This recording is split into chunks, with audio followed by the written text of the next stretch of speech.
નમસ્તે કમિશનર સાહેબ, આજે તમારી સેવામાં હું હાજર છું।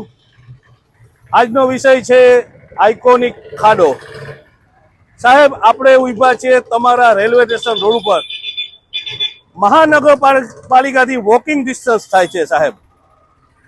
આજે આ બૈરાઈ બ્રાહ્મણની વંડી કે આ મેઇન રોડ એસવીપી રોડ ઉપર આઇકોનિક ખાડો આવેલો છે સાહેબ। આ 6 થી 7 મહિનાથી આ ખાડો છે, તમને દેખાતો નથી અને તમારા સાહેબ આવે છે તો તમે રાતોરાત hospital road, Jalaram colony road તાત્કાલિક તમે શણગારી દીધો। તો સાહેબ, તમે પબ્લિકના સેવક છો કે સાહેબના સેવક છો એ ખબર નથી પડતી। પબ્લિક આ પોરબંદરની રોજ આ તમારા આઇકોનિક ખાડામાં રોજ પડે છે। તમારો આઇકોનિક ખાડો તારવીને હાલે છે, કમરું ભાંગે છે, તમને ઈ નથી દેખાતો સાહેબ? આ ક્યાંનો ન્યાય છે સાહેબ?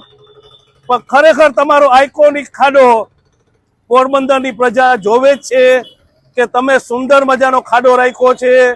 સામે ખાકચોકમાં તમે રોડ બનાવ્યો, પણ તમને આ ખાડો તમને દેખાણો નહીં સાહેબ। ખાડો આઇકોનિક કેવો સરસ ખાડો તમે બનાવ્યો એ તમને દેખાતો જ નથી। તો સાહેબ, મારી વિનંતી છે કે આ આઇકોનિક ખાડો તુરંત તમે સીએમ સાહેબ આવે છે તો આ ખાડો પણ પ્રજા માટે કરી દો। આભાર, જય હિન્દ।